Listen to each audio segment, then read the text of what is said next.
term alkaline, which we take to mean basic, comes from the Arabic al-kilai, meaning ashes of the saltwort plant.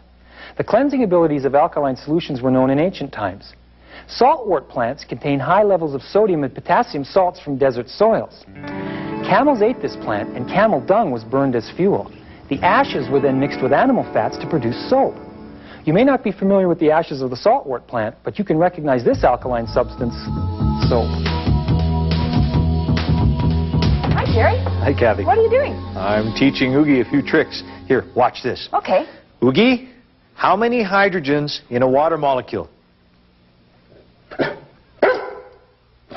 All right. Wow. Good, Oogie. Good, good, good, good. Sit, stay, sit. Good, Oogie. What Good. else can your dog do, Jerry? Okay, watch this. Oogie, stand and dance. Looks like I may have to revise my theory as to how to train my dog. I think so. I'll Yeah. come back when you and Oogie have got this one worked out. Okay, see you later, Kathy. All right, bye. Okay, so the process I use may have to be revised to get my dog to learn the new trick. That's my theory anyway. A similar process occurs in the scientific community in developing acid-base theories. In science, no theory can be proven, but a theory can be disproved.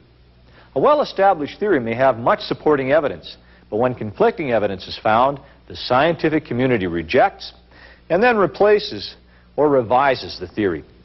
Well, Antoine Lavoisier was one of the first to propose an acid-base theory. He proposed that oxygen was responsible for acid properties. For example, sulfuric acid contains oxygen. But evidence was later gathered to dispute his theory. It was found that not all compounds with oxygen are acids. For example, calcium oxide solution is a base. And some acids, such as hydrochloric acid, don't even contain oxygen. The theory had to be revised. Well, let's check out this book and see what it has to say about teaching Oogie the trick. All right, here we go. Use lots of friendly persuasion. Well, it's worth a try. Okay, Oogie. Oogie, I know you can do it, boy. I know you can do it. Okay, Oogie, stand and dance. Come on, Oogie.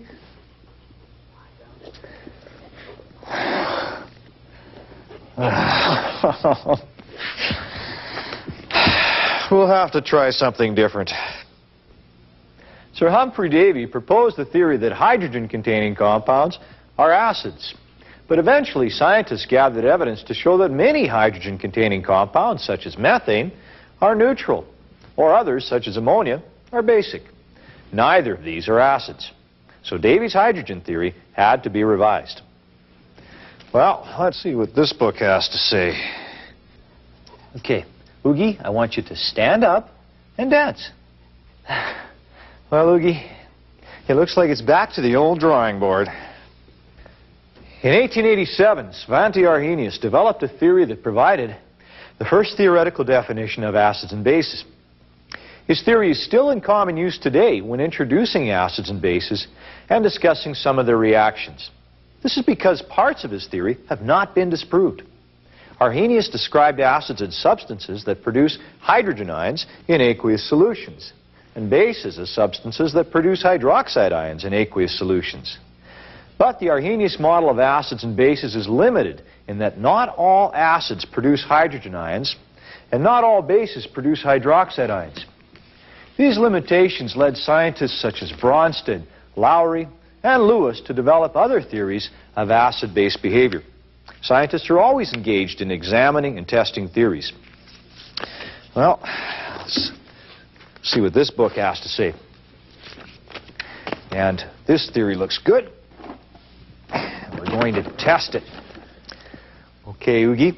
Oogie, come.